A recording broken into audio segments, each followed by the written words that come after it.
old and gray, but the fire in our hearts won't stray from the pitch where dreams collide. We'll stand together side by side. Oh, when the Spurs go marching in, when the Spurs go marching in, I wanna be there in that number. Oh, when the Spurs go marching in, from the north to Wembley's light, under stars we own the night, with every cheer and every song. We've been here all along. No one can take this from our soul. We're a part of something whole. Oh, when the Spurs go marching in, when the Spurs go marching in, I wanna be there in that number.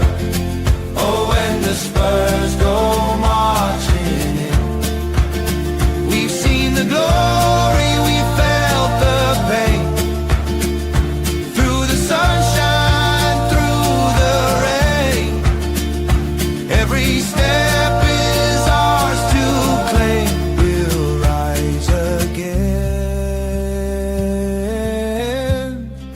We'll play the game. Oh, when the Spurs go marching in, when the Spurs go marching in, I wanna be there in that number. Oh, when the Spurs go marching in.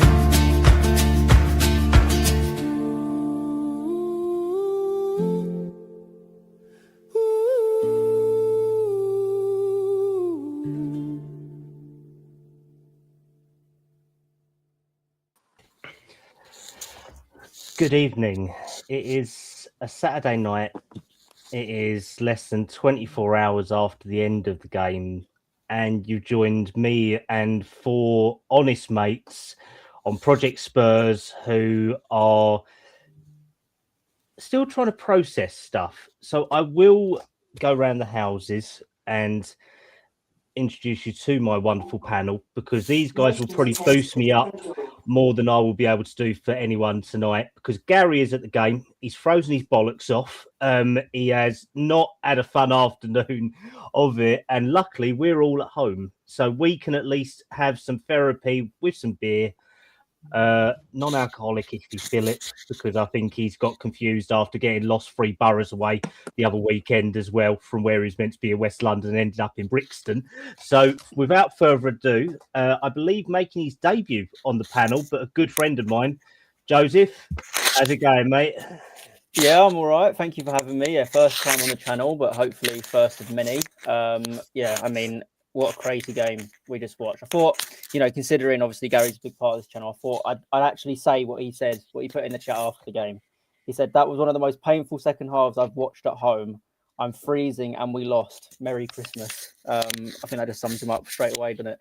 But yeah, what an interesting 90 minutes we all just 100 minutes we all just sat through. I'm excited to get into it all, excited to kind of dissect it all with some like-minded Spurs fans. But yeah, I don't even know what else to say. I'm kind of lost for words at what I just watched. No, I completely agree. And Brummy Spurs, good to have you on, mate. It is another hard one, isn't it, for us? Let's put it that way. Yeah, definitely. It's side from Brummy Spurs, and I'm looking forward to dissecting a game that seemed like it was 12 versus 11, to be honest. Yeah, no, I completely agree. And Josh, if your audio is working, mate, I'm going to come to you. I believe, is it a debut for you as well on the channel, mate? Or Indeed, is this your second? So we've got 3 debuts tonight, and Jesus Christ, what a way to be bringing you guys on. But how you doing, mate? Yeah, mate, wouldn't be Tottenham if they made it easy, would it? No, most definitely. And a good friend of mine and Gary's and regular on the channel, Phil. Are you over here or are you in Germany at the moment? Because if you was over here, I'd tell you to run back home quickly, mate. No, I was over for 4 days last week. I got back here on Monday, and I've, as I always do when I visit London in December, I pick up some, crappy flu, cold cough thing. So I've been in bed all week, and I just got better for today. But yeah, Well, it's a nice present as always, isn't it? As Sai said, it was 12. It felt like 12 against 11 today, and I'm very, very angry about a 12 number of beat things 10, in that 12 beat game. 9. Well, 12v9, yeah, in the end, Yeah. exactly. That's true. well, I'm glad we can count because I don't Yeah. think that ref could in that game. Let's put it that way. But I will lighten our day a little bit. I know usually I do the youth update at the end, but this is one that can at least brighten us up a little bit. So luckily our Spurs under 18s beat Fulham a wonderful, if it works, right, a wonderful 5-0 today with actually some very good goals.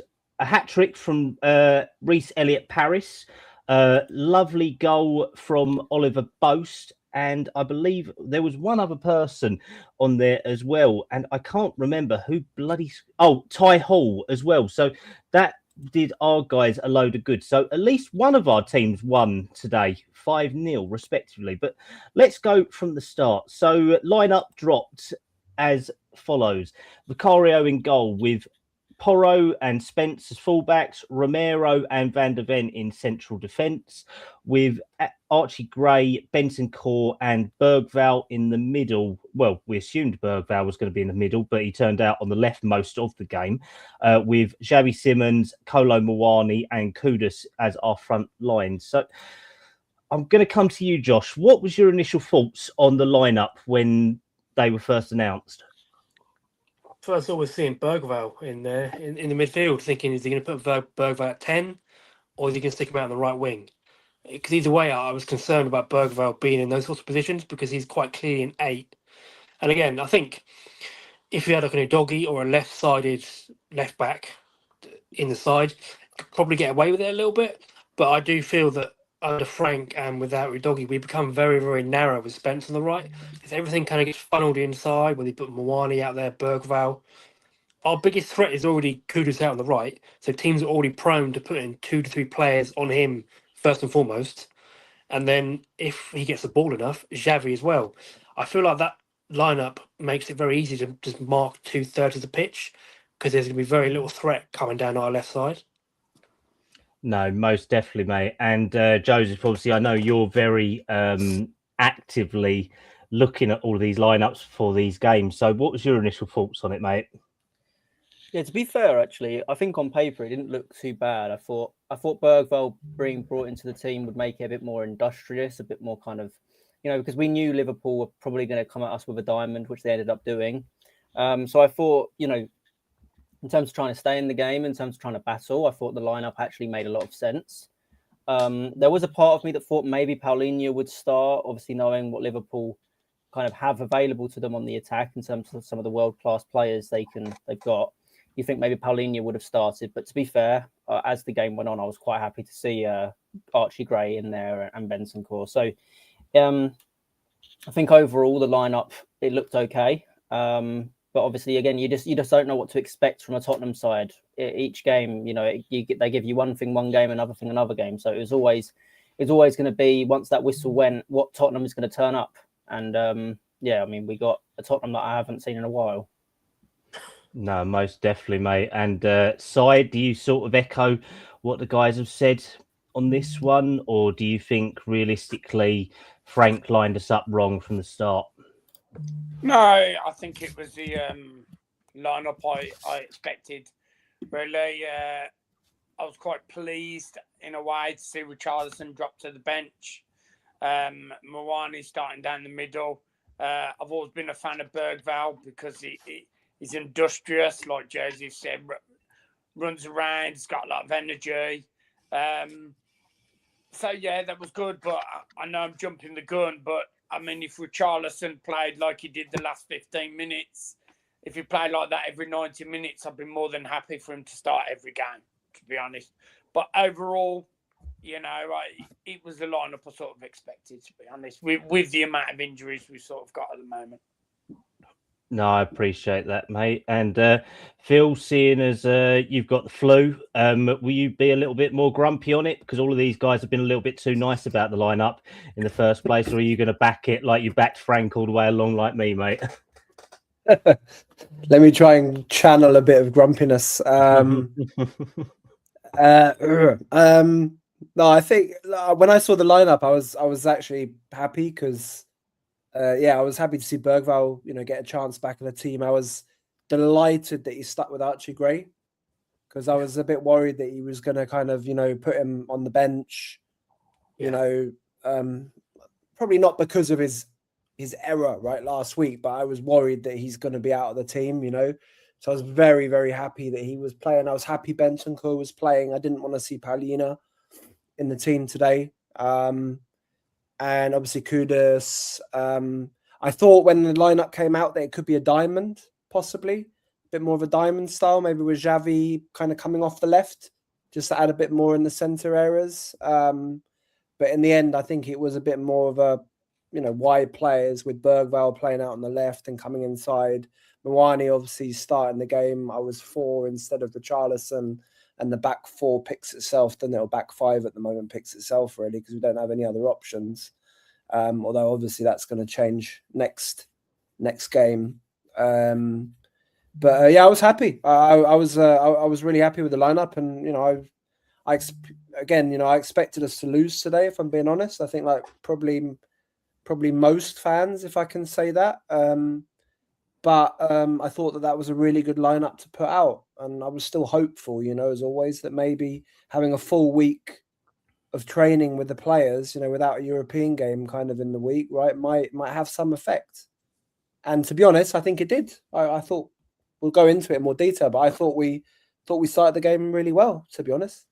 Yeah, I mean, realistically, go for it, guys. Yeah, do you guys feel that when Frank does his lineup, more so at home, his lineup is to combat the strengths of the opposition, and he doesn't worry enough, make the opposition worry enough about our strengths, especially at home, in my opinion. Yeah, I'd 100% agree. I think that's the one thing I have some reservations with Frank. I've spoke about it on other channels, but I'm kind of unsure on Frank at the moment. And the one thing I haven't liked is I understand you've got to obviously try and combat against what other teams are going to offer, but I think he does it almost every game, and we never really play to our strengths. Yeah, and at maybe home, we should be asking the questions of the opposition instead of answering their questions. Do you know what I mean? I think the issue comes in is that we don't have any strengths. We don't have a. That's the question you got asked. Yeah, that's the thing. We can't point to a clear pattern of play outside of getting into Kudus, Porro whipping it in, and if we get the space, the ball in behind. It's all very much like kind of bits and pieces. Whereas you look at under Conte, under Pochettino, you could, whether it was working or not, you could clearly point and say, this is how this team's going to play. Here's what they're going to try and do, and it would be effective for Conte for the first sort of 6 months of reign. And Pochettino, really from day one, you could see he was going to come in. We were going to try and press. We were going to try and control games, and we were going to create chances off of that. Even at times under the chaotic football of Postecoglou, you could still see what he was trying to do. Even if it didn't work. Whereas with Frank, it just feels it's sort of kind of hope and a prayer. I don't think his style of football is going to scale up to a bigger club where we're not going to get. He's still managing with the Brentford mindset, isn't he? Yeah, I agree. He hasn't tried to create.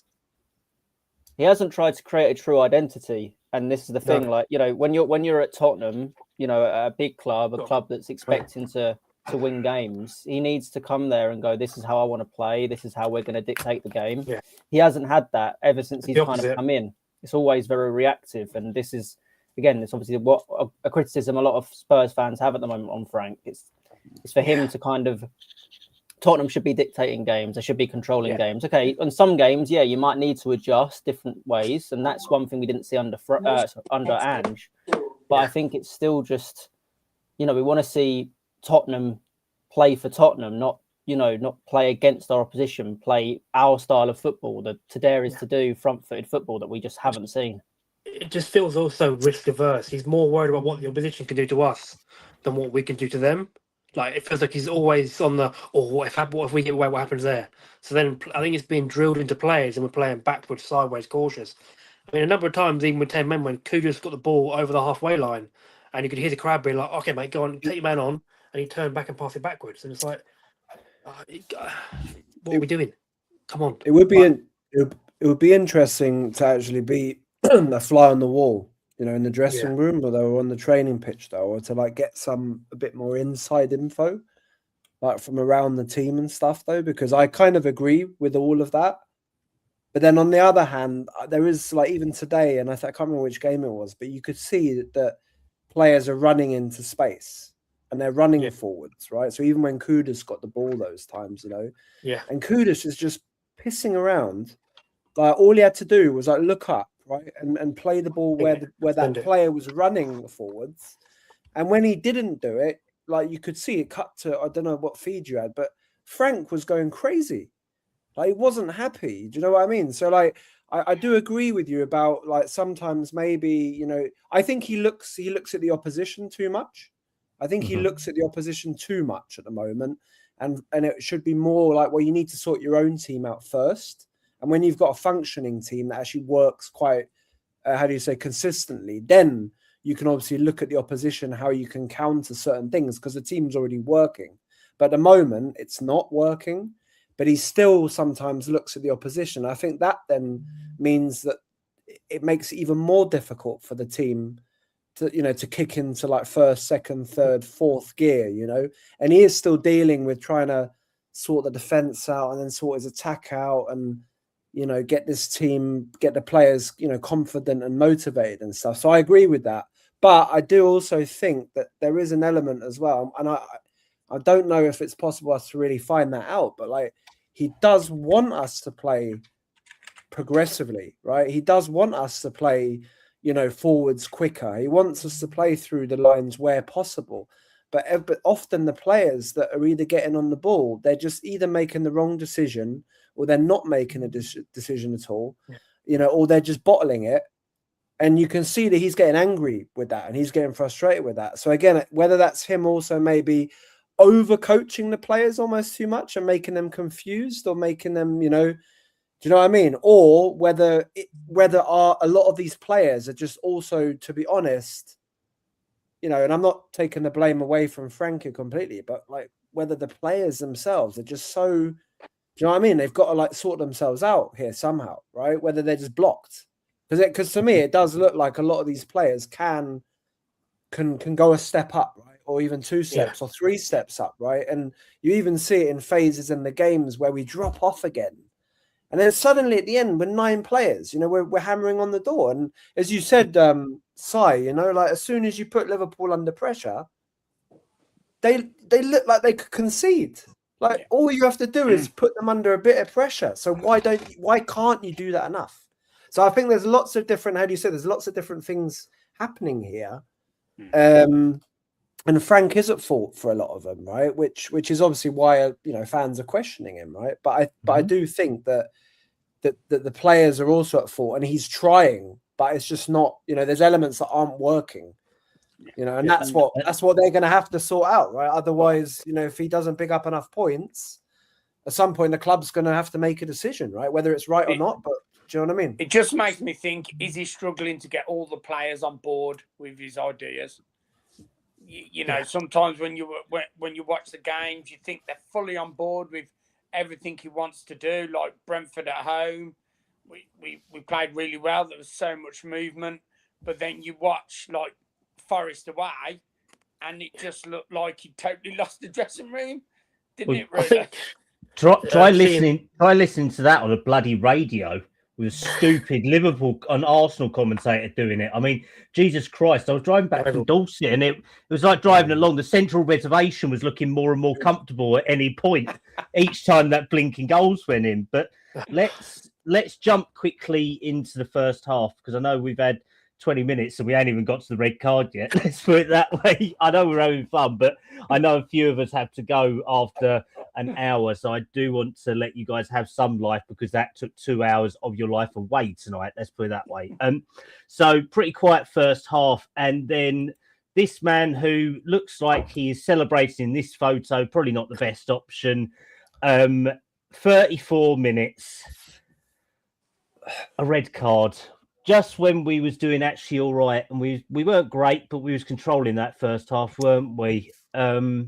Who wants to come in first? Because I mean, I was miffed. I'm thinking, is that red? Is that yellow? Where are we? Josh, do you want to go first, mate? It's VAR.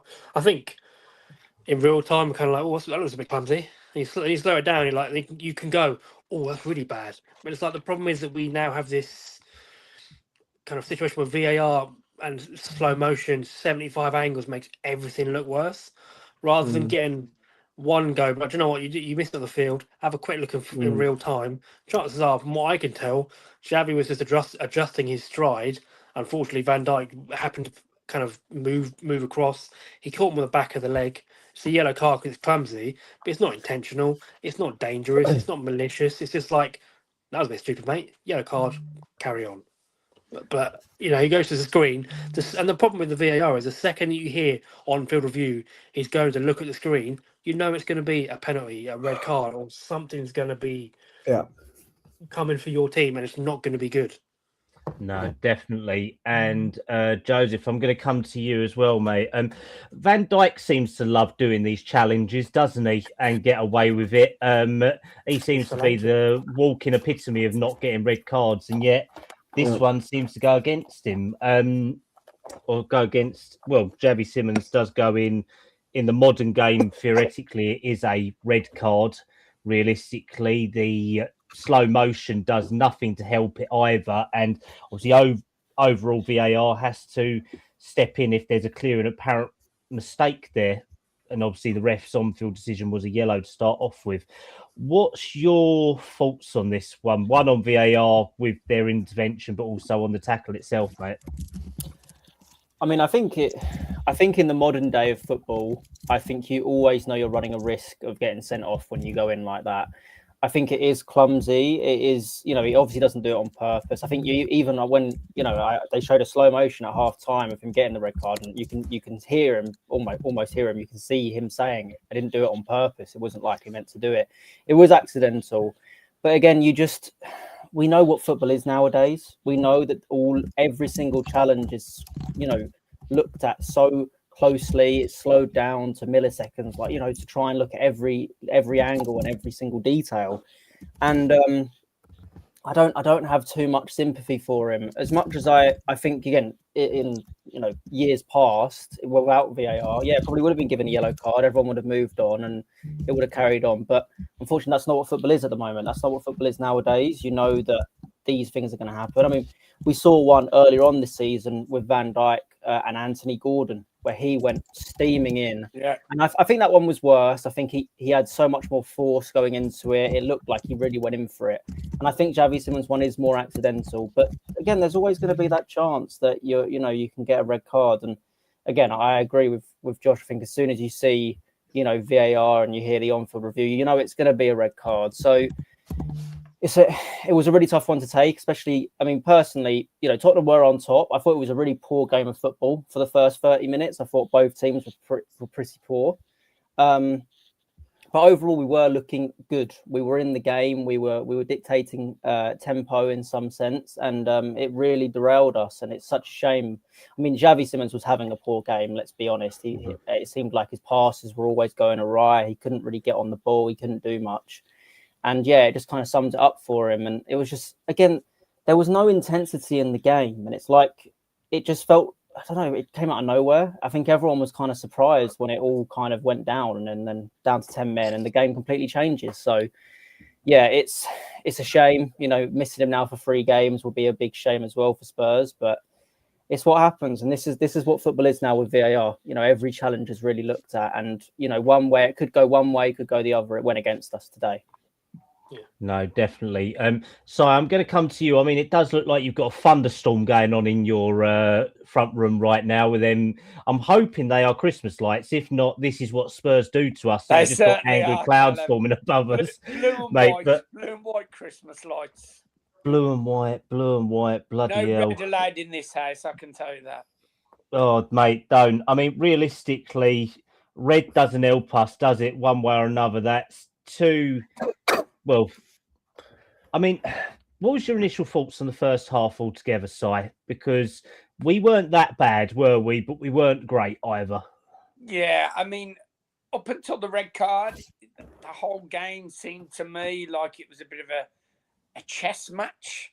Someone, you know, it was. I think we came to balance with our formation, with Burval coming in, counterbalanced it their midfield, and it just like there was no room, and someone was. We were basically waiting for the first mistake, which was in the end was Simmons, to be honest. So, I mean, I don't think either team were on top up until that point. The red card for me, it is probably a red card with how far the ball was away from him. He was nowhere near it. For me, more it's the inconsistency going forward, because how many times over the next few weeks will we see a challenge like that won't get sent to VAR or stuff like that? I mean, there needs to be a full consistency with it, to be honest. And as soon as you send the referee to watch the monitor, I mean, going to see the monitor's pointless. They should just tell them, because you know the referee's going to change their mind straight away and issue a red card. So I expected that straight away. I've got no complaints. My only complaint, as we will get onto it, is the overall performance over the whole 105 minutes, whatever it was, of the referee, really. But yeah, overall, I mean, up to the point of the red card, no team was on top, I don't think. No, I appreciate that, mate. Just a quick shout out to the 171 people who are viewing us live. Just a massive thank you to everyone. Don't forget to like and subscribe to Prjctspurs. It does help myself and Gary. Go and follow Phil at Prjctspurs, Joseph at Joseph THFC, Si at Brummy Spurs, and Josh. You can just find him somewhere. You can just see him hovering about somewhere or other. We don't know where. Josh, where can everyone find you, mate? Because if not, I'll just tell them to go and find you outside Primark or something like that, mate. In a dark alley. We least expect it. Oh, Jesus Christ. Yeah, I was gonna 90 underscore, so 90 underscore Josh B on like TikTok, Instagram, Twitter, all that lot. Lovely stuff. So all of these guys are content creators like myself, and they do great work. So don't forget to go and like and subscribe and follow them. Phil, obviously, I've left you till last, mate, because I know that just how you love the XG stats for these games.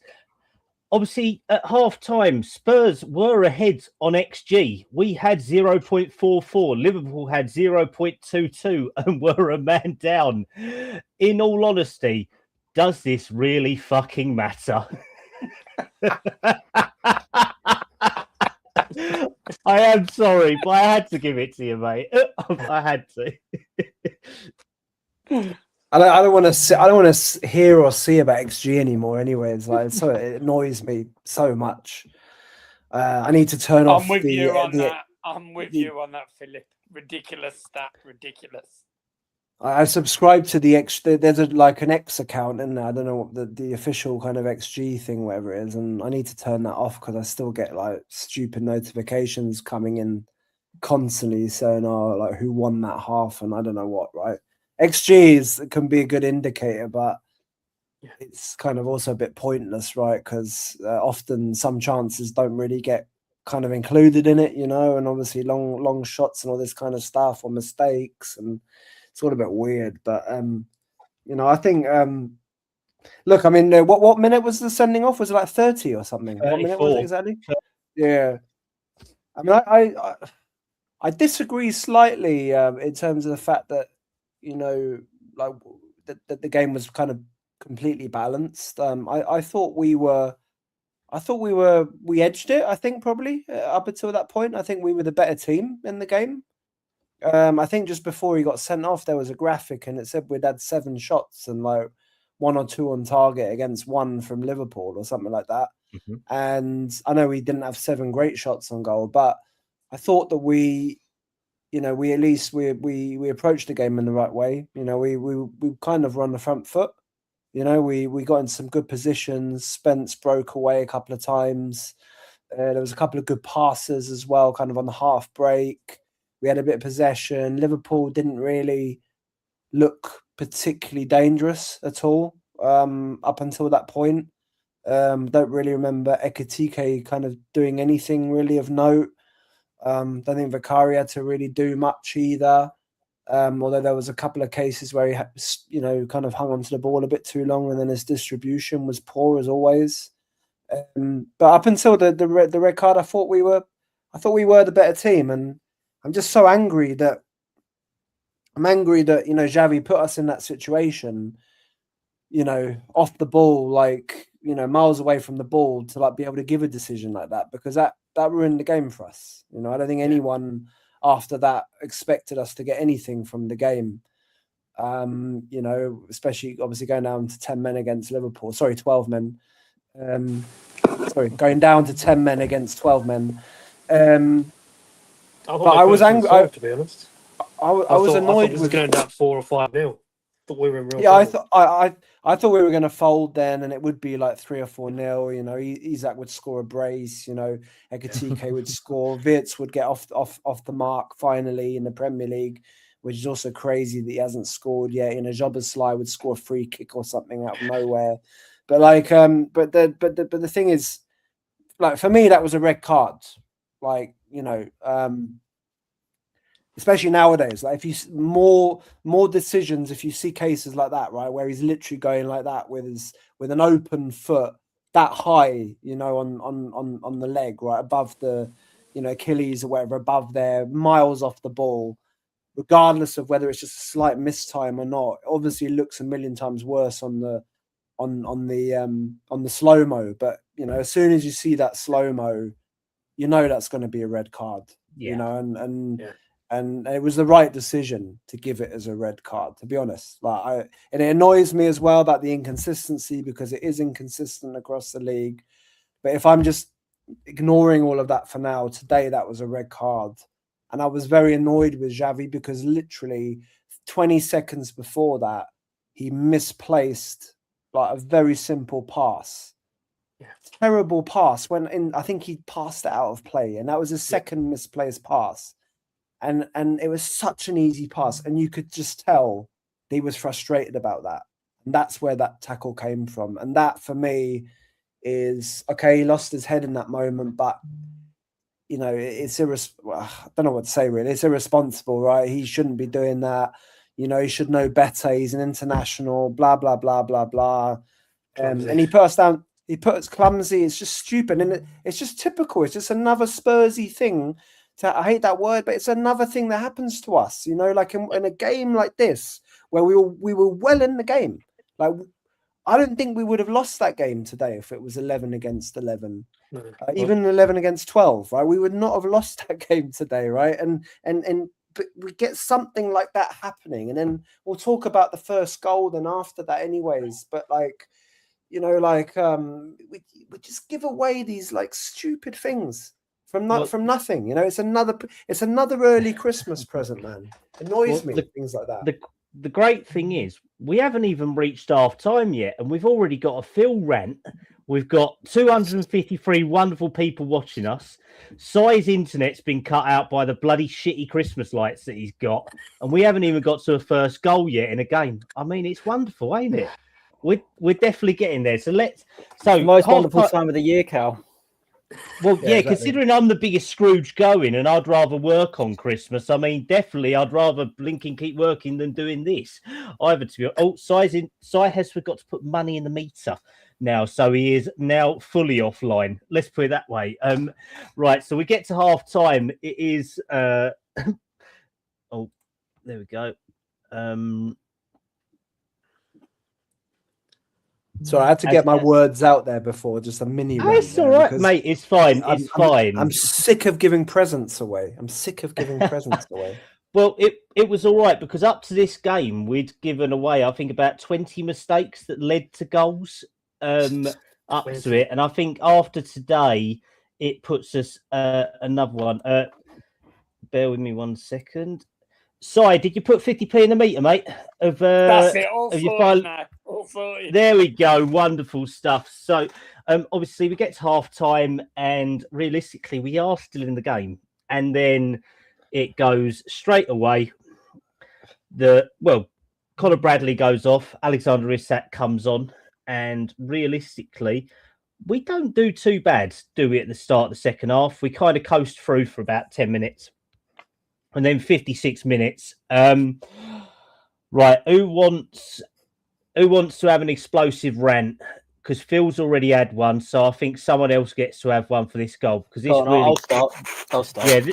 So I mean, this did result in an injury to Isak and him going off after Van der Ven decided to take him out. Right. But Joseph, this was a joke of a goal to concede, wasn't it, mate? Let's put it that way.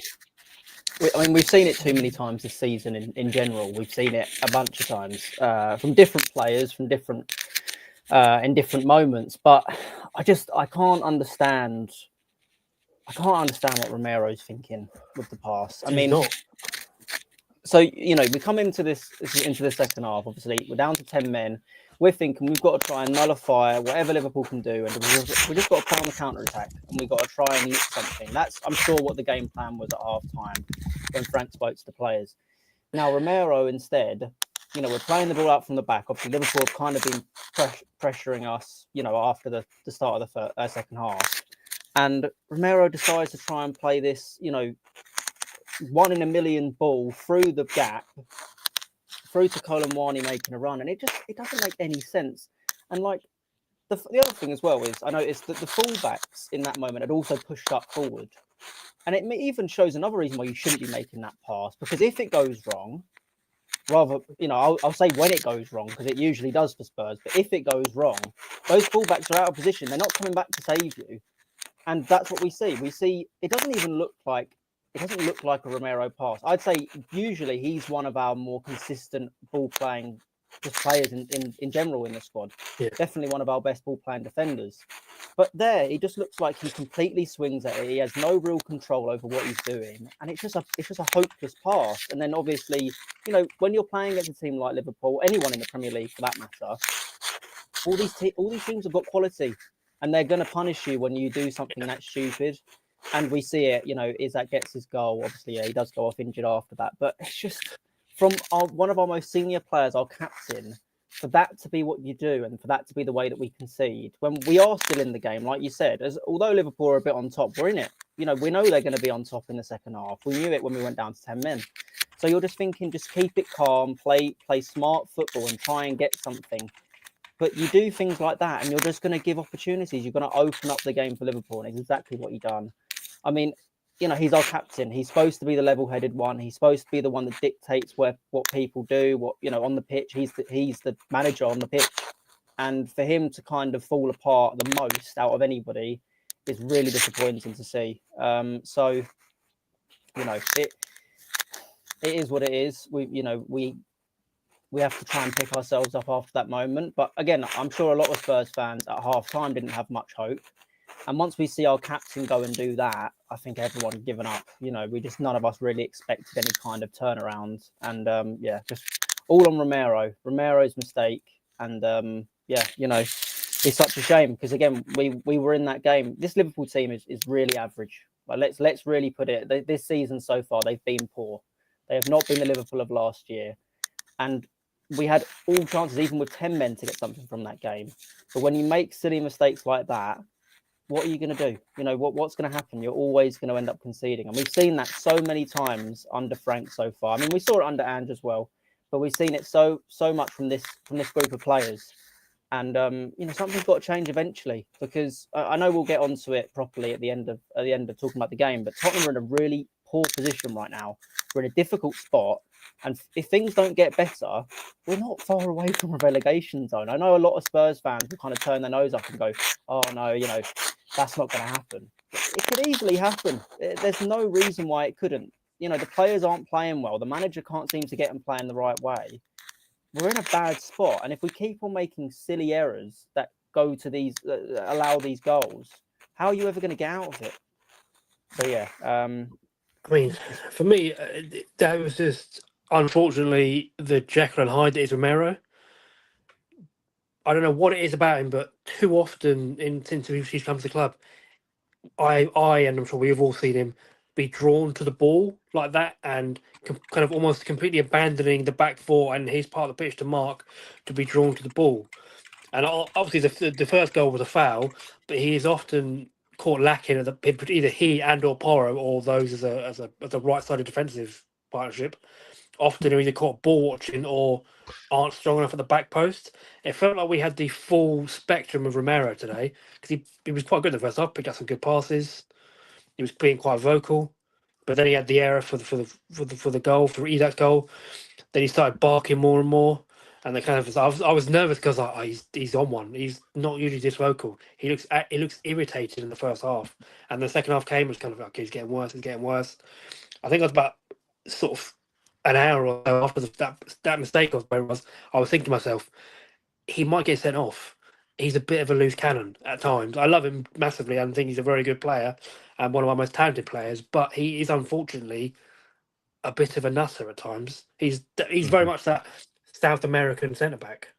They can be absolutely brilliant, or they can be an absolute nightmare if they don't know how to channel it. And I hate to mention them, but that lot down the road, Gabriel was kind of similar. He would always get silly yellow cards and get sent off and be quite rash. But he seems to have sort of tamed his game and become an extremely good and very physical defender. And he's learnt to walk the line the way Romero just doesn't seem to be capable of doing. And too often he is relied on to be our best defender and the leader of our team, but he's not. He's an idiot. He's just a headless chicken, and it's incredibly frustrating because he is so talented. No, I definitely get you, mate. Definitely get you. Big up to the Ginger Pele in the chat. Thanks for coming on, mate. Always welcome to you. Joseph has gone quiet now. He has stopped wrapping Christmas presents in the background when he was speaking earlier. So I am sorry for that one. So let's just in obviously the fallout from that goal.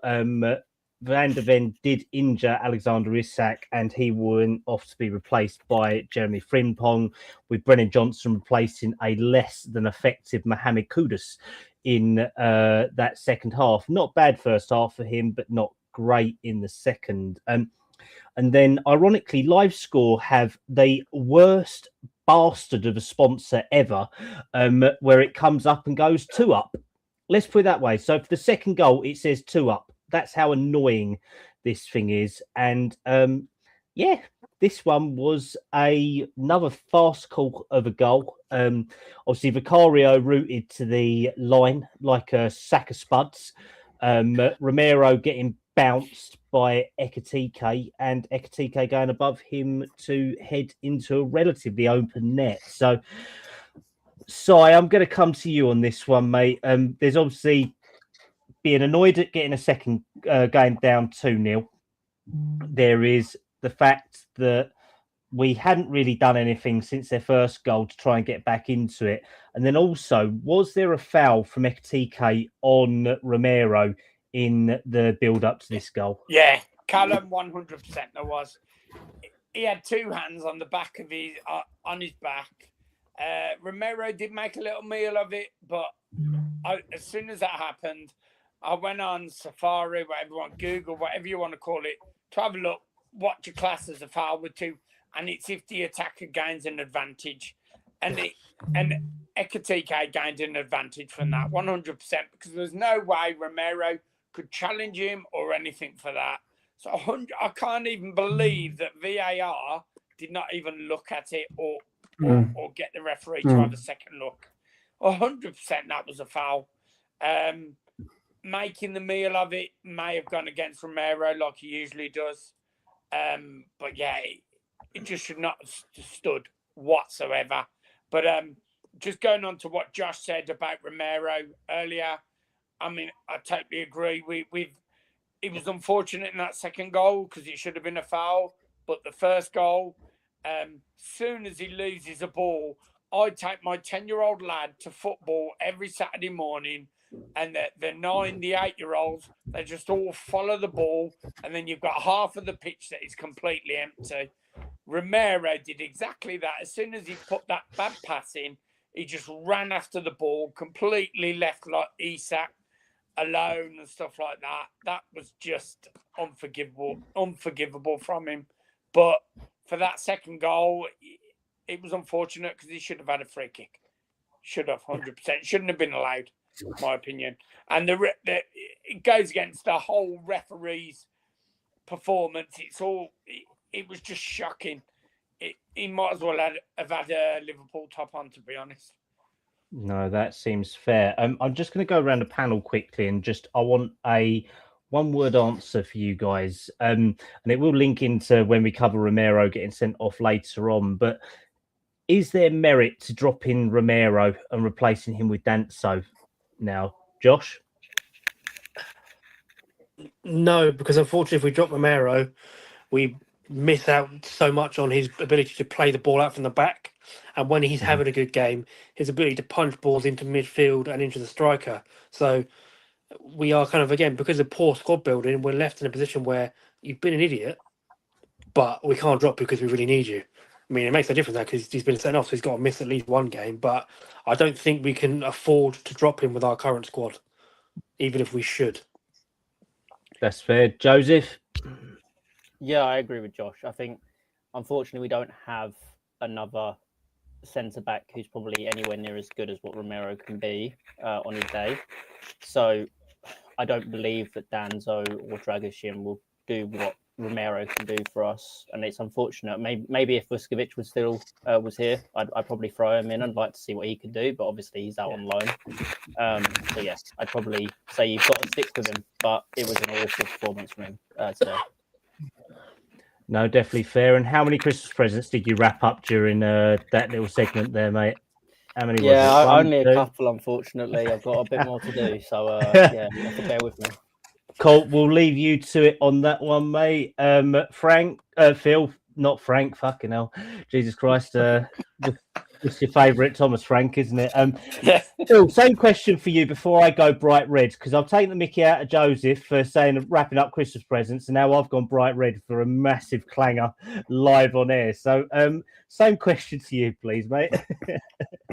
When I after it happened, I think in a couple of WhatsApp groups, I was like, he needs dropping. After doing that, or after doing like a multitude of things, right? The error, the red, the getting sent off at the end. Look, I agree with the other guys. We don't have anyone else in the squad who's as good as him at the end of the day. Despite being confident that whenever Danso comes in and probably plays on the right hand side alongside Mickey, that it could work. I think if we had a better squad, then I would say yes. Like he deserves actually to. I know he's banned anyway for what? Probably just one game, I assume. Because second yellow. Yellows, yeah.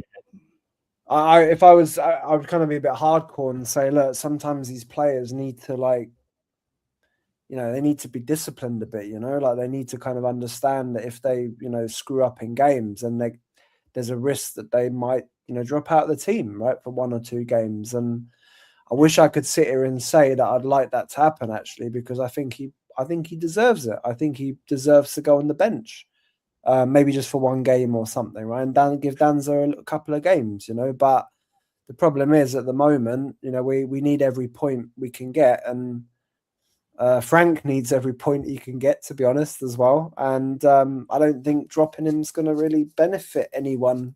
The same thing, sorry, and I know it's a different discussion, but I did discuss it. I can't remember if it was on this pod or in another pod like in the last couple of weeks, but I'm putting Romero's captaincy a bit under the microscope generally so far this season, because I'm not really convinced that he's really been the best role model overall, Who would you- for other people. Who would you have, Philip, if it wasn't Romero? It's a very good question, because there's probably not even that like loads and loads of options. But to be honest, I think I'd probably give it to maybe even someone like Mickey. Yeah.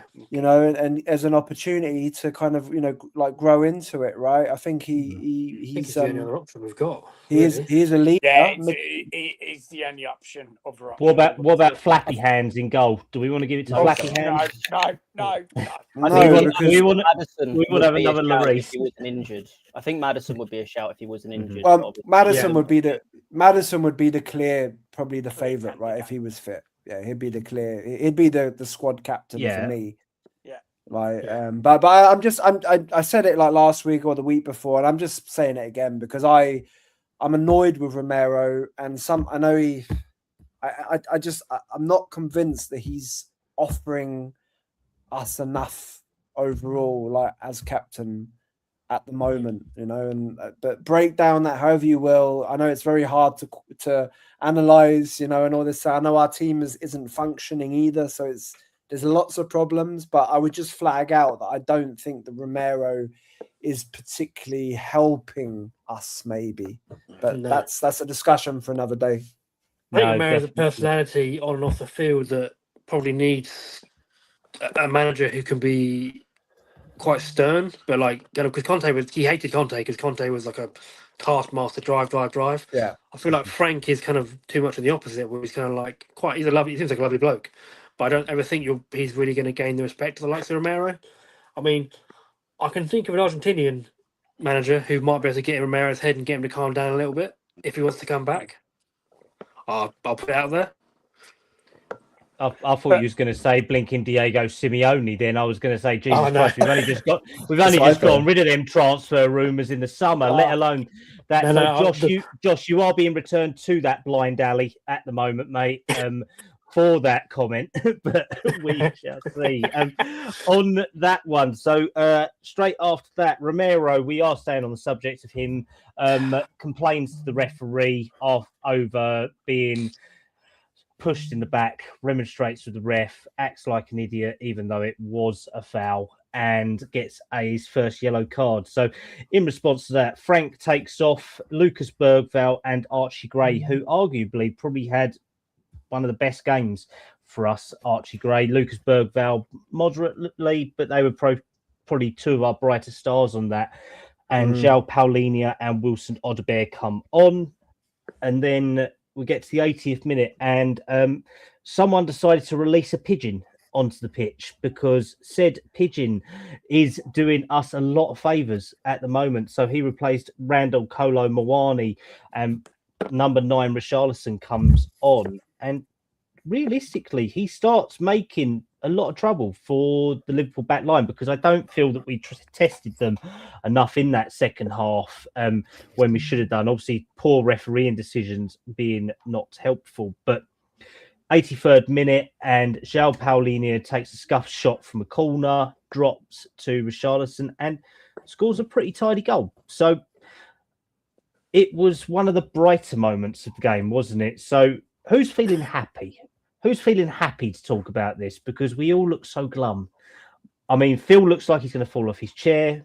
Joseph's making presents. Josh has got lost down his alley. And Si's still got a thundercloud over his head. And I'm still Richarlison delusional. has this tremendous habit of scoring goals in games we lose. He's brilliant at doing that.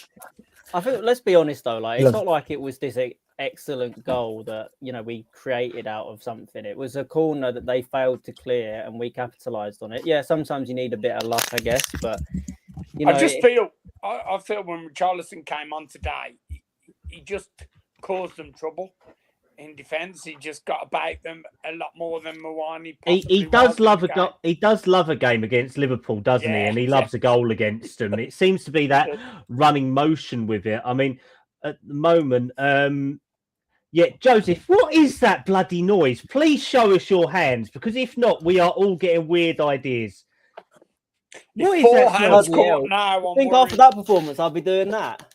What have I got? What have I got to celebrate? I don't don't know what the know. noise You is. could I'll be a have to try and figure it tripod. out. How am I to know? You could be a tripod. Who knows? But on I'll try and on- figure it out.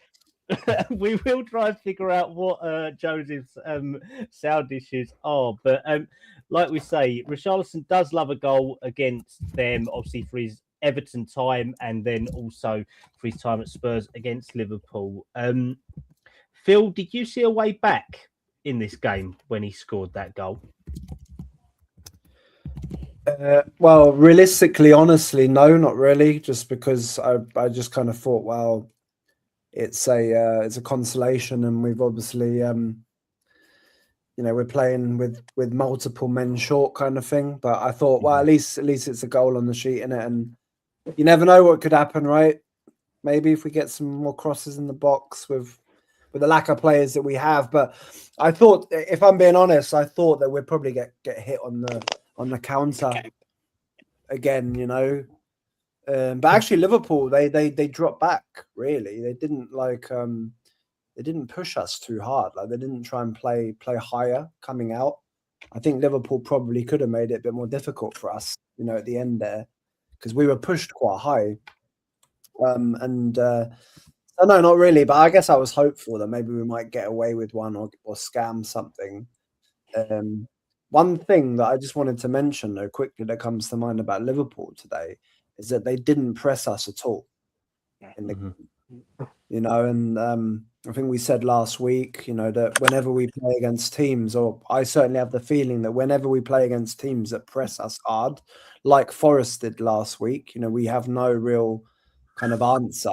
We have no real, kind of way to play against it. But Liverpool, they didn't press us at all today, right? They sat very kind of quite passively, and as I said, didn't look that good. So again, I don't know if that was their proper game plan, or if Liverpool really aren't that good. I mean, we know they've had some challenges and stuff recently, but they got back to winning ways. But they were quite passive today in terms of their approach. Just came to my mind. I think we've had a bit more success against teams who have pressed us, because that means they'll often leave space in behind, so we can go a bit more direct and get in behind them, kind of like we did against Brentford.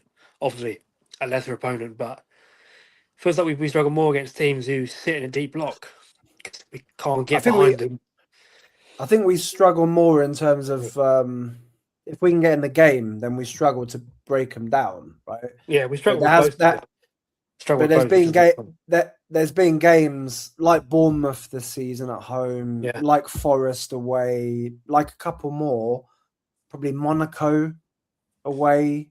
Although that was just terrible anyways, right? But like literally, you could see from minute one or from second one that they were, that the other team was in our face and hurrying, scurrying everywhere. And those are those kind of games where we just can't get into the game at all. There's been quite a lot of those. And I did expect Liverpool, though, maybe to come out a bit like that, and try and obviously show us how much energy they've got. And I was surprised, actually, when Liverpool didn't do that and they kind of just gave us the ball. Maybe because they just obviously thought, well, they're not going to do anything with it anyways. Then, do you know what I mean? To be fair, sorry, just to say quickly, to be fair, Liverpool, and I think most Liverpool fans will say themselves that they have been so leaky, in terms of their defence this season as well. So maybe that is a tactic to just kind of actually try and be a bit more, they solid. changed their shape and they've changed their style a little bit. To the West Ham game when they won 1-0, they've sort of gone from sort of that game and taking a different approach going forward. So they're much less free flowing than they've been in sort of years past. Yeah, exactly. Right. So obviously up to that point, we didn't have much change, did we? And then gets to 90 minutes and we've got 10 added minutes. Somehow they found 10 added bloody minutes. I mean, realistically, what's going on? So I'm going to come to Joseph, the gift wrapper. As Philip right now? Yeah, you sound fine now, mate. So to my AirPods, hopefully it's all right. Yeah, it was probably your headphone mic rubbing against your jumper and all that. Might have been that. we've had half an hour of laughs for it with nearly 400 people watching live. So what can I say? All these amazing Make a people. good first impression. Yeah, all these people have got a wonderful impression of you, mate, but we love you dearly. So obviously it wasn't a good start to that extra half, was it? Or that extra time, because realistically we was in an attacking position, wasn't we? And we had a free kick. And our captain, who is meant to be leading us, somehow manages to get a red card when we're on the attack trying to take a free kick.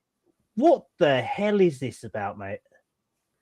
I mean, I've been given the job of Romero battering today, and to be fair, I'm happy to do it, to be honest, because I genuinely cannot believe what he's done. Like, in that position, you know, we're going into them that last 10 minutes, and yeah, we are on top. Liverpool are struggling. They're clearly kind of not, you know, I don't know if it was just not rising to the occasion, not managing the game well. And we were really on top. We were looking good. Odegaard looked quite good down the wing, really kind of trying to push the game, push the tempo. Everyone was kind of up for it. The fans were really getting behind the team for probably the first time. And I mean, to be fair, they were singing throughout, but it all felt quite uninspired, a bit kind of dull. But, you know, at that moment, everyone's in the ascendancy. And I think after the first mistake that Romero's made, I think he just lost his head from that moment.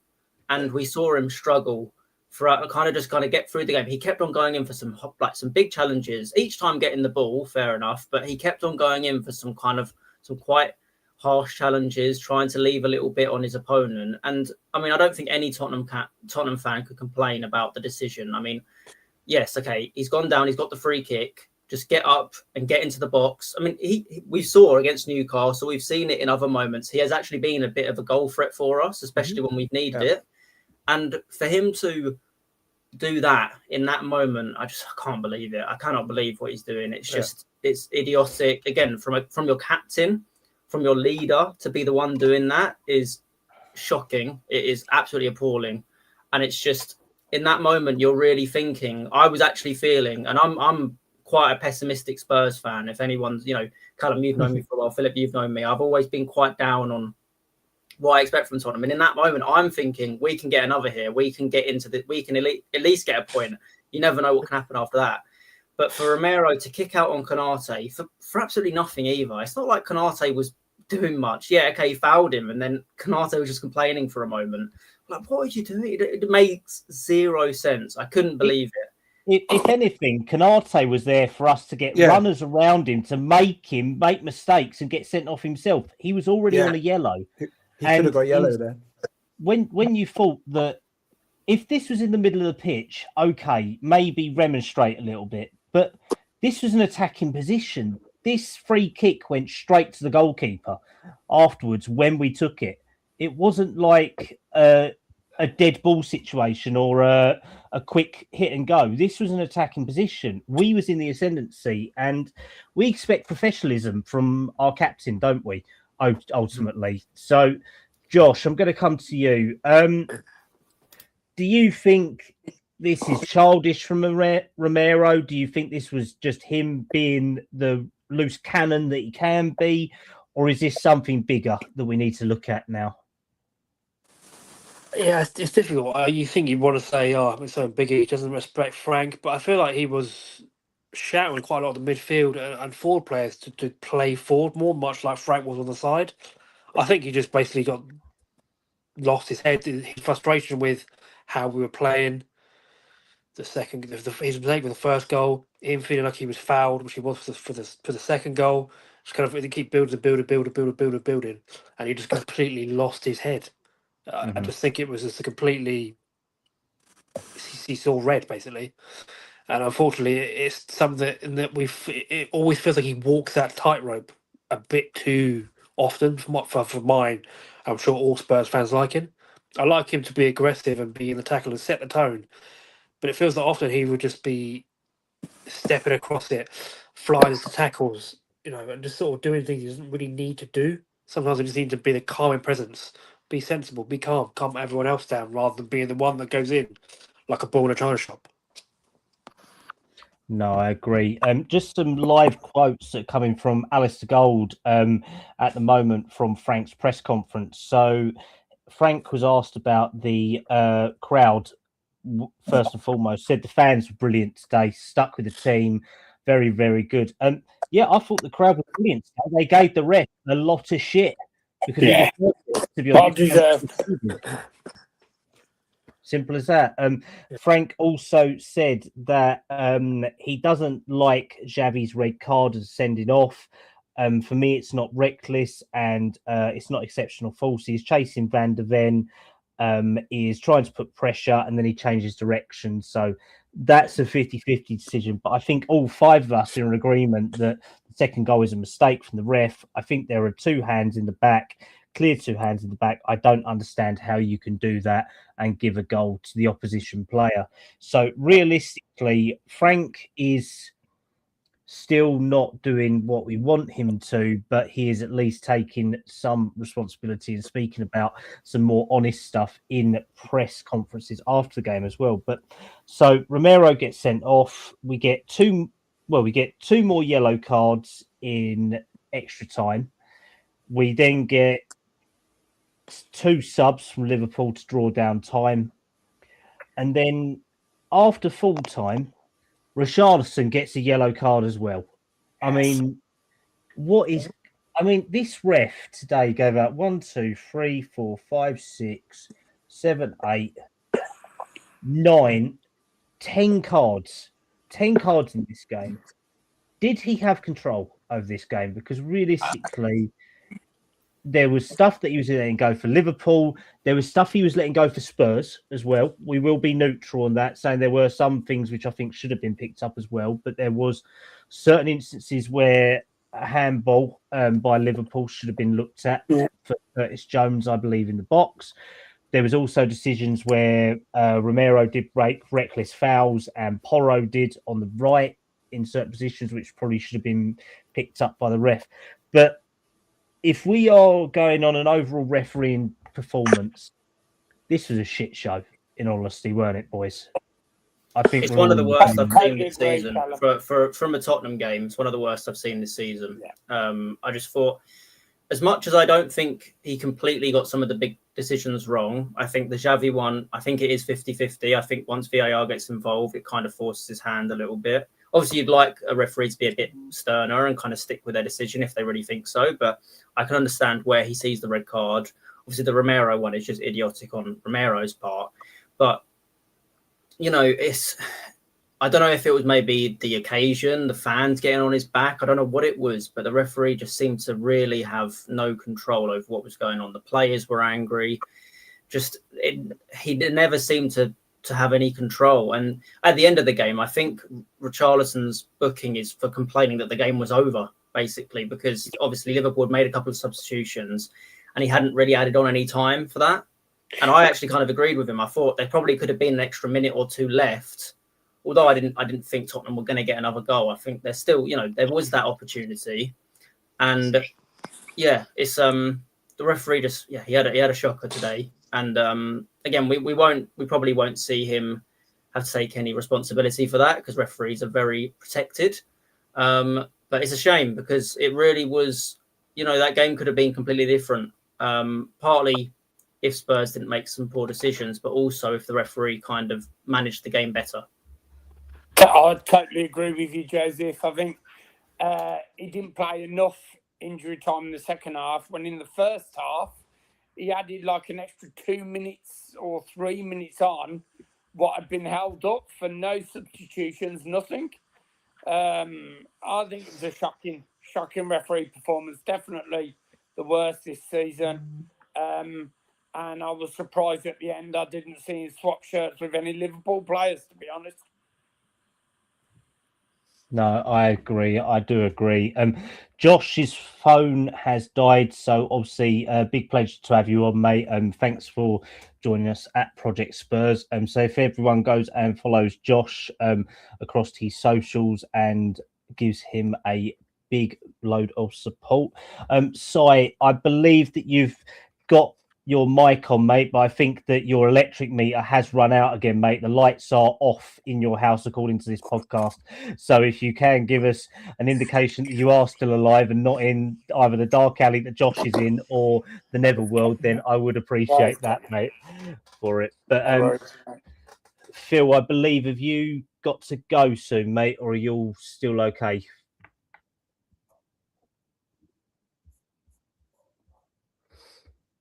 Oh, Side's gone as well. Phil, are you still there, mate? Everyone's Yeah, falling I'm still out. there. I'm still there. Phil's falling asleep by the look of it, unless his screen froze. Phil, what's your views on this refereeing performance? Because this was of great concern to me, and realistically, I think we need to have something from the PMGOL. This was literally a 0 out of 10 refereeing performance for me. You know, as Joseph said, he got like the big decisions. Well, I said the big decisions. I mean, the red cards were correct for me. You know, I mean, Romero should have been sent off. Right, it's his own fault. It was a correct decision.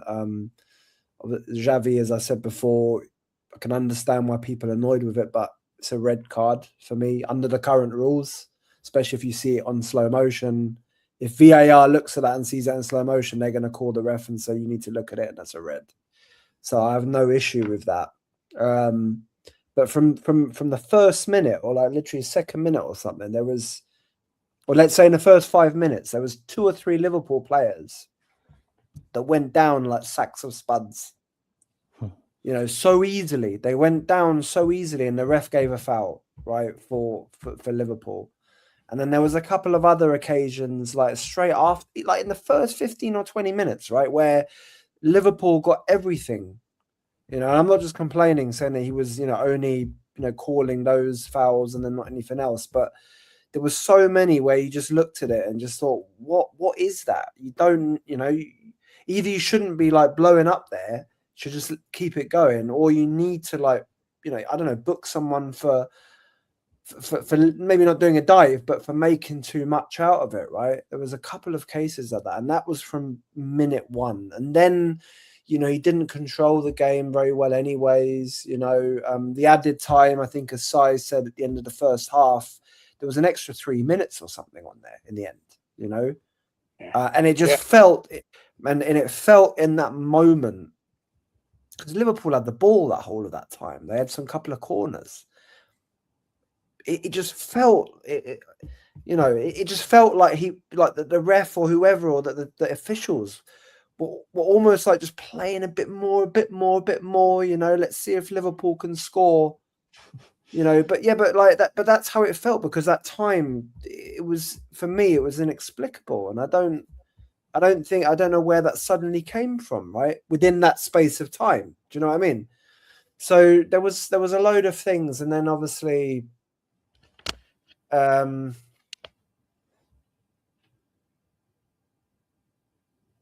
thought he didn't have control of the game, and you know, he gave bookings as well to one of our back staff, didn't it? We got a yellow there for supposedly complaining, but actually I heard apparently on X that, you know, nothing really was said. Mm-hmm. So I don't know if he just lost control and gave a couple of yellows out for nowhere. Mickey got booked as well, didn't he, at some point, I think? Yeah. You know, so for me, it was a 0 out of 10 performance. You know, it just looked bad as well. You know, and you literally had the whole stadium against the ref in the end, because he didn't even give. There was a couple of fouls that we should have got on us, blatant fouls. And anyway, sorry, I didn't mention it, but the Romero one, as we've already talked about, like the 2 hands on the back. The ref, okay, the ref can miss that possibly. But even then, like with the linesman and everything else and the ref, if you look at it from different angles, that looks like a foul to me. And I'm surprised that, you know, it wasn't given. And then the fact that VAR doesn't even look at that properly, you know, they literally waved it away after 4 seconds or 5 seconds? Yeah. And they didn't even look at the angles of it. Again, if you look at, there was one angle that came 1 minute afterwards that they showed on the TV, right? Which was a side angle. and it's a clear foul. It's a clear foul, and that's cost a goal. 9 times out of 10, Phil, that's given as a foul. It's given as a foul. It should not 100%. be a goal. 100%. And okay, whether that's VAR then not doing its job properly, or the ref, or them as a unit, you can argue that. But like, regardless of that, if you combine that into the referee's performance in that game, absolute. You know, I don't want to swear, but you know, it's a poo show. I don't know what you want to call it. Like, seriously, it's all right. I'll swear for you. It was a shit show, mate. Shit show. And let's put it this way: I've just been informed there is a Spurs riot mob going over to Stockley Park at the moment with firebombs. They are going after VAR. So I do not endorse it. This podcast does not endorse it, but we will be laughing along with it. Let's put it that way. The one thing, and as you mentioned, like a couple of Frank's comments there from Ali Gold's thing. Yeah. I'd be interested to watch the full press conference and maybe some other interviews afterwards, because I was saying in the game, and a few others were as well, that, you know, generally speaking, our managers and don't look, whenever we get like bad decisions against us, right, with VAR or anything else, we never seem to make enough of a fuss about it.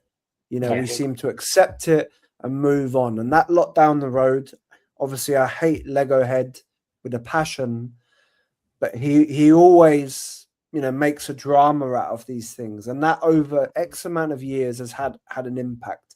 Pep always goes crazy about these things, right? A lot of the other managers go crazy about Jurgen Klopp used to do the same. same. Oh my God, yeah, you're right. Absolutely right. In fact, he was probably the worst in some ways, right, at doing that.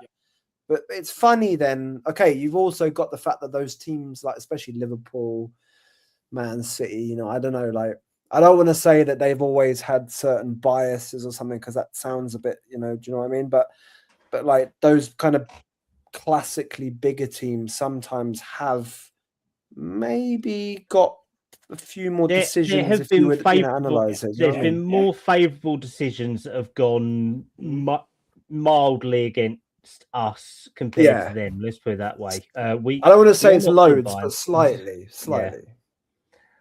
But no, so I mean, I want to start wrapping the show up, because I think we've done very well in covering it, and I know a few of you guys have to have your evenings on Saturday night, and I actually want to go down the pub and have a drink as well. I want to go out and have a drink and I know, Phil, you said to do an hour, and I've already taken up an hour and 20 of your time. Joseph, we know that you got to go back to wrapping Christmas presents, mate. So I am sorry, it will be a bad running joke. And I think someone was looking for you though, Joseph. Your door did open a little while ago, unless you've got a poltergeist in your room. Then I've got a dog. Okay. Wondering what was going on, but yeah, she's all right. It's either that or the poltergeist is going to get you, and eventually your light will just go black. Well, at this rate, I don't know if I mind. I mean, I don't want to carry on watching Tottenham at this rate. It'll be the ghost of Christmas past that'll come for you. It'll be the ghost of Christmas spirit that'll come for me.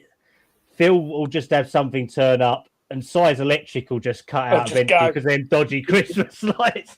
So we will see. But I just want to end it on not a brighter note, but obviously because I know that me and Gary are going to do a transfer segment Tuesday, covering a couple of links out there and some of the information that have been passed to us as a channel. But do we think that this game has an impact on Frank's future now? Because I don't think today was down to him. Honestly, I don't think today was on him. I think this one was. And we don't like Spurs managers being say they have a free hit, but I don't think there was much that he could have done. Maybe taken Romero off, potentially. But then what other impact could that have had in other actions that happened in the game? What's everyone's thoughts? Just a quick couple of lines. I mean, yeah, I'll start with it. I mean, I can't blame Frank for this game. I think he actually probably got as much as he could out of the team, especially with the red card. So I can't,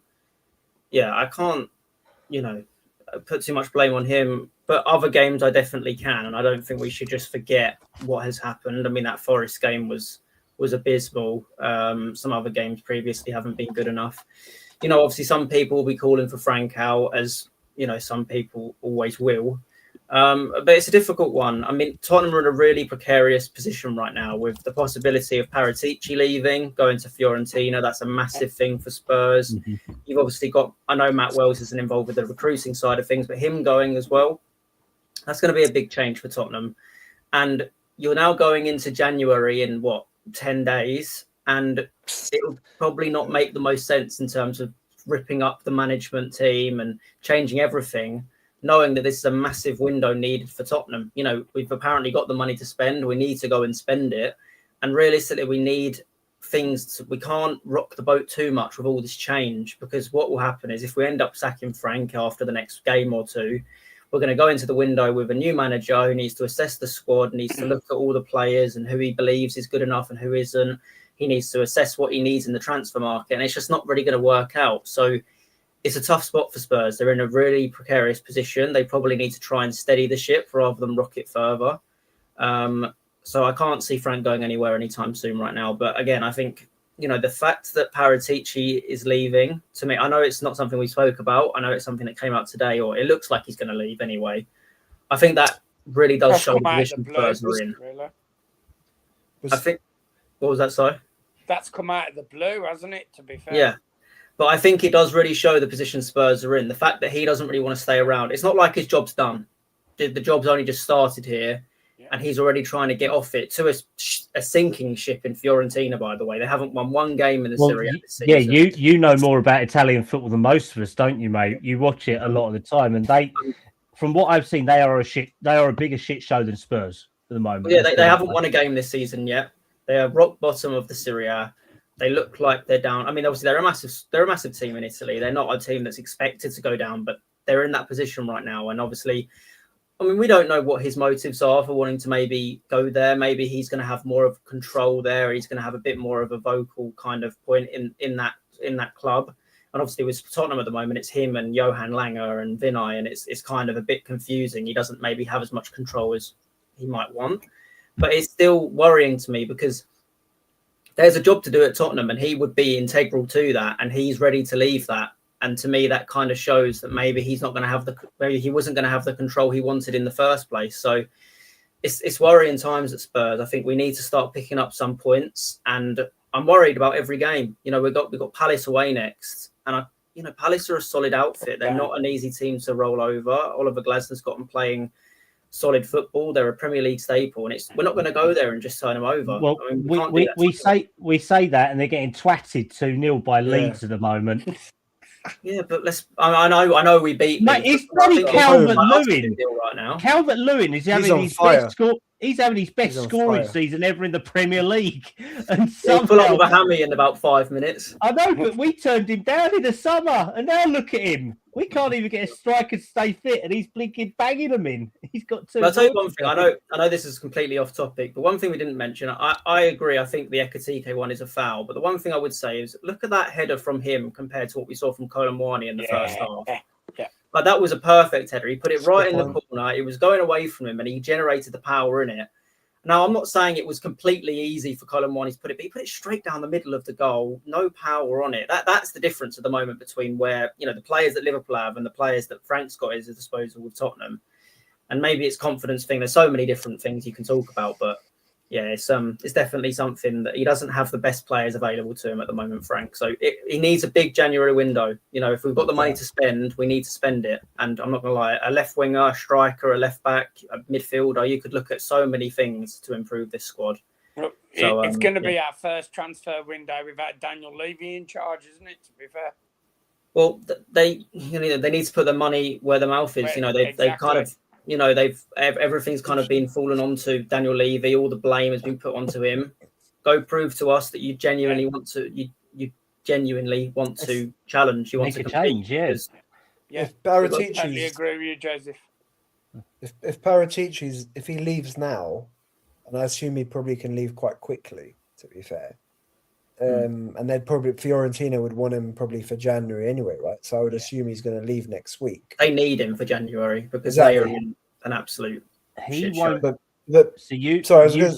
What happens is they will use. He wouldn't be able to go until after the transfer window happens, there's usually clauses for director of football because obviously they take their playbook and pocketbook with them. So it'd probably be Paratici goes on gardening leave from Yeah, Spurs okay. if he does sign a contract until at the end of January. But that's the thing. You just know his mind would be elsewhere, though. You just know he kind of, he'll be like, yeah, my job's done at Spurs. I'm no longer needed. And the thing that also worries me is I have no faith in Johan Langer to actually be a good kind of recruitment director for us. So without Paratici, I'm worried about the players we will bring in because I don't believe. I mean, I thought he was a terrible appointment when he was at Villa. I thought he was really average there, and now we've got him, and I don't think he's really shown me that much since he's been here to prove that he's a top tier kind of recruitment. Yeah, he's all right on the youth side. That's what they've got him leading on now. And Paratici is the senior side. And then apparently we've got this new guy coming in from City who will do contract negotiations and transfer negotiations on the monetary side. But until that's confirmed, it's all up in the air. But and now what happens if Paratici's gone? What happens? Because I mean, we saw what a mess it was without him last January. And last summer, kind of somewhat without him, in parts of it. I mean, that January was awful. The kind of thing with Matthias Tell, how he was not wanting to come to Spurs, and then there was this U-turn, and it was an absolute mess. And it's just, I have no faith now. I'm signing the right managers. If he goes now and if he gets put on gardening leave next week though, like out of pretty much nowhere, that puts us in the mud though. Like, because of course, like we'd like to think that we've already lined up. Paratici's known for having 6 players on his list, right, for every position kind of thing. And, in some of our WhatsApp groups, Cal is pretty well informed as well, right? And, we've got kind of some interesting like target lists and stuff. But Paratici goes suddenly, like literally 4 days before the window opens. Like I would assume that means that Lange kind of gets semi-promoted again, like for the transfer window.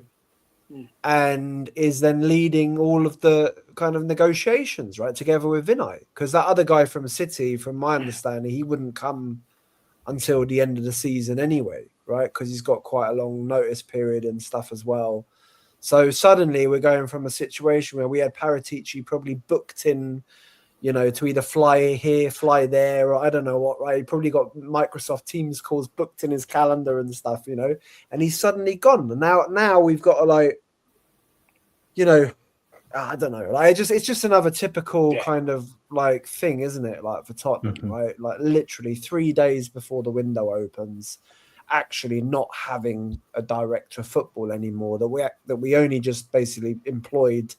What? How long? When did he actually officially come back? It was only like 2 months ago. October. Wasn't it? October he came back, I believe, in his joint role as sporting director. So it will be interesting. So I mean, does anyone have any final points they want to share at all? Or yeah, we're fucked. Oh my god! I just wanted. It's worrying times. Go for it, Phil. I just wanted to just give my update on Frank, or my thoughts on Frank as well, quickly. Go for it, mate. As you know, as you know, and as you mentioned, I've been kind of Thomas Frank, or a Thomas Frank supporter since we hired him, and it was after the Fulham game, I think, the first time where I had I felt a bit of concern, A wobble. and then a mini one, and then obviously the Forest game anyway is a lot more. However, having obviously kind of digested all of that and stuff, I kind of think, well, we need to give him the season, because I just think there's not enough. There's no genuinely good options out there on the market, I think, who would come in and replace him that would have a kind of almost like a guaranteed positive effect. And there's no point bringing someone in at short notice if, we don't get a positive effect and then we actually have no kind of plan or anything else. And they did pick Frank, right? And it's a new owners. Levy's not there. So I think he probably needs to get to the end of the season. I'm behind that as well. I thought today was a bit of a free hit for him as well, because I expected to lose today. I expected us to lose by several goals, to be honest, 11 against 11. So I actually, if I look back at that performance, I think it's almost, I don't want to say it's better than I expected, but like when it was, 11 against 11, I thought we actually did all right in that game. We we turned up. It's not like we didn't turn up. It's not like Liverpool just turned up and kind of blew us away. So I think there is some mini things to work on, and obviously Palace, Brentford, those upcoming games, Villa at home. I think there's more. It makes more sense to stick with him rather than to kind of get rid of him and then either get an interim person in or something else. However, my point is there is concern still for me about some of the things around what he's doing tactically, and I do just at the end of the day, if he doesn't pick up enough points right in the next 4, 5, 6 games, and we end up being around 16th, 17th. And it doesn't seem to be getting better, how long will the board realistically be able to wait or want to wait before they either feel forced to make a decision or before the fans, either in home games or just generally everywhere online, the pressure is just too much, right? And he kind of like has to go. Do you know what I mean? Mm-hmm. And then the question is, if it gets to that point, which it could do, how strong is the board? Are they willing to go through a bit more pain with the hope? But again, it's all like we are, as Joseph said, we are screwed. Like we are actually screwed because there's too many there's too many moving variables. There's too many moving cogs, and now we don't have Prjctspurs by the looks of it. We don't.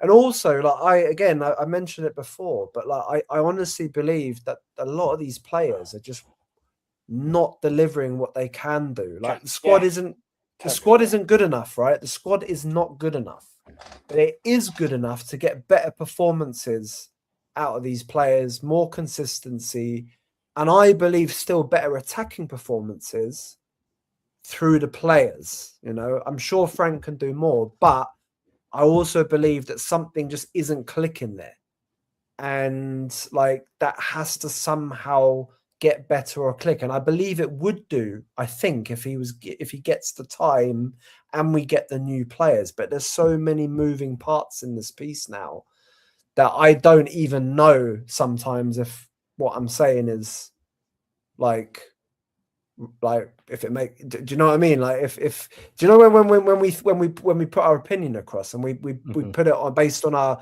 opinion of what the manager is, whether he's good enough, is he a Brentford manager, can he become a top level manager or not?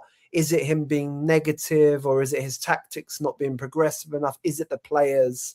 There's so many variables in this whole situation. It's all valid points you've made, mate. You've made very valid points. Because there's so many spinning plates. And I mean, I don't know whether any of you have ever been to a Greek wedding when they smash plates over people's heads and all that. I mean, that's how we feel as Spurs fans, realistically, because one thing could happen where a plate will drop and we might think, oh, it's only one plate. No, realistically, something drastic happens and it blows everything up. And that's the precarious position we're in as Spurs fans, because realistically, if we get rid of the manager, who will come in? Because Matt Wells is going to go to Colorado Rapids, realistically. We'll probably sack all the coaching staff. So that will leave Dean Brill there and Stuart Lewis. Right, great. So that's our cover managers. Ryan Mason's at West Brom, probably still going to lose his job, but not happened yet. But we don't want him back. We don't want to go and get Marco Silva because that just gives us another Frank. Iraola and Glasner probably wouldn't leave Bournemouth and Crystal Palace till the summer. Pochettino ain't going to leave the USA until the summer minimum, and we ain't going to pay. I don't think you can get rid of him this season. No. I think you got to give him till the end of the season, to be honest, in my opinion. And then if it has been a real, below par season, same as last season, 17th, 16th. I think then you've got an opportunity to get a manager like Pochettino after the World Cup or a Glasner. But I think we'll really know in January whether the board are going to back him and they're going to go straight in and try and buy some ready-made first-team players to help him. Or, if we don't do much business, I think that will give us an indicator of where the board are with Thomas Frank, in my opinion, right? No, definitely. So on that note, I mean, unless any of you guys want to share anything else, I think we will call it a night there. So it has been a pleasure on one of the last podcasts we will do before Christmas. I know we probably are not all looking like we're going to have a good Christmas. I'll have a good Christmas because I'm going to be making Lego sets all day. That'll keep me happy instead of watching shitty Premier League football. But it has been a pleasure to have two good friends of the channel and mine coming on to make debuts. So, Joseph, thank you for coming on, mate. Where can everyone find you? Yeah, thank you for having me. It's been a pleasure. Obviously, look forward to coming on plenty more, hopefully, in the future. Won't be wrapping presents next time, but just had to get some in. But yeah, I recommend as well, everybody switch off from Tottenham, enjoy Christmas with friends and family, have a nice time, and just leave Tottenham in the background. We can pick up with it after. But no, thank you for having me. Please follow me, Joseph THFC on X. Again, just kind of putting my own thoughts out there on different things. I'm a Spurs fan, also partly a Juve fan, and also do some things on some American sports that I'm quite into. So yeah, if you liked anything I said, please go and give me a follow. But again, really enjoyed being here. It was great to meet you, Si. Obviously, great to talk with you, Cal and Philip. Hopefully next time it will be under some better circumstances. No, for definite. And obviously a big thank you to Josh, who did leave us earlier. Si, pleasure to have you on, mate. I know we've been in group chats for a long time together, and finally to get you on a podcast live has been great. So where can everyone find you, mate? Yeah, lovely to be with you guys tonight. Yeah, you can find me at Prjctspurs on X. I'm a co-chair of Dudley Spurs, arrange Legends evenings and stuff like that. So, as Joseph said, if you've liked what we've been on about tonight, give me a follow. Nothing better than supporting and talking Spurs with fellow Spurs fans. Just can't beat it. And Merry Christmas to everybody. Lovely stuff, mate. And obviously, Phil, regular of the channel now. I seem to always get stuck with you one way or another, mate. But no, in all fairness, it has been a pleasure having you on, and thank you for giving up your time longer than you said you was going to tonight. And hopefully you feel better. So where can everyone find you, mate? Yeah, thanks, Callum, and it's a pleasure to be on Prjctspurs again. Yeah, I'm mainly on X at Prjctspurs. I do tweet mainly about Spurs. I do tweet sometimes about Frankfurt, Eintracht Frankfurt, and the Bundesliga. I'm based over in Frankfurt in Germany now, and I'm actually on the board of our local Spurs official supporters club as well, South Germany Spurs, German Lily Whites. So I think similar to Si, we're trying to build anyways our following here in Germany, and we're trying to get a Legends actually event organized here in Germany as well. So check that out. Two things just to shout out quickly as well, actually, for any fans that are coming out to Frankfurt to the away game end of January here in the Champions League here at Eintracht in Frankfurt. Shout me out if you want any tips, right, or any advice, right, for the city, anywhere to stay or places to eat, whatever. Fully available to do that. And just the other thing as well is actually today Frankfurt played against Hamburg in the Bundesliga. It was a 1-1 draw, but just wanted to shout out that the two players who are kind of interesting for us, let's say at the moment, were probably the best players for each of their clubs. So Vuskovic put in another fantastic performance for Hamburg. He's going from strength to strength.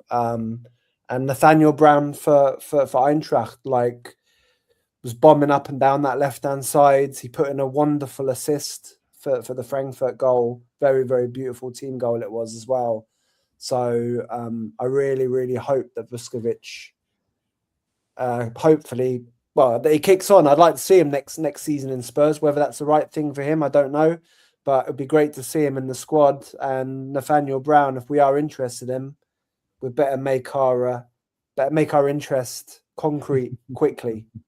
But yeah, thanks again. No, it's been a pleasure. Obviously, don't forget to go and follow Gary Wald, who is the host of the channel, a good friend of all of us here. He is the reason behind all of us being able to come and bring you this new podcast this season. It has been amazing tonight. We've had over 460 of you watching live tonight on here. So obviously go and like and subscribe to the channel. Follow us on X, on Facebook, on YouTube as well. If anyone wants to find me, you can find me at Prjctspurs. You can find me on Spurs Diehards tomorrow night. I've got to relive this shit again on another show. You can find me as well doing this one as well with Gary on Tuesday. We will be doing a Tuesday night show just before Christmas Eve to give you some transfer gossip and to maybe get people who play Football Manager some interesting player transfers for Christmas as well. But if you want to find me, it's CallumStubbs98 on X, and we shall get people out with a lovely bit of music to try and cheer us all up.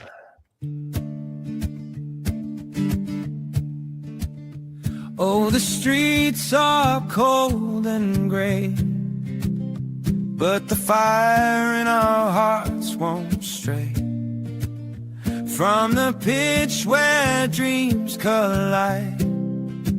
We'll stand together side by side. Oh, when the Spurs go marching in, when the Spurs go marching in, I wanna be there in that number. Oh, when the Spurs go marching in, from the north to Wembley's light, under stars we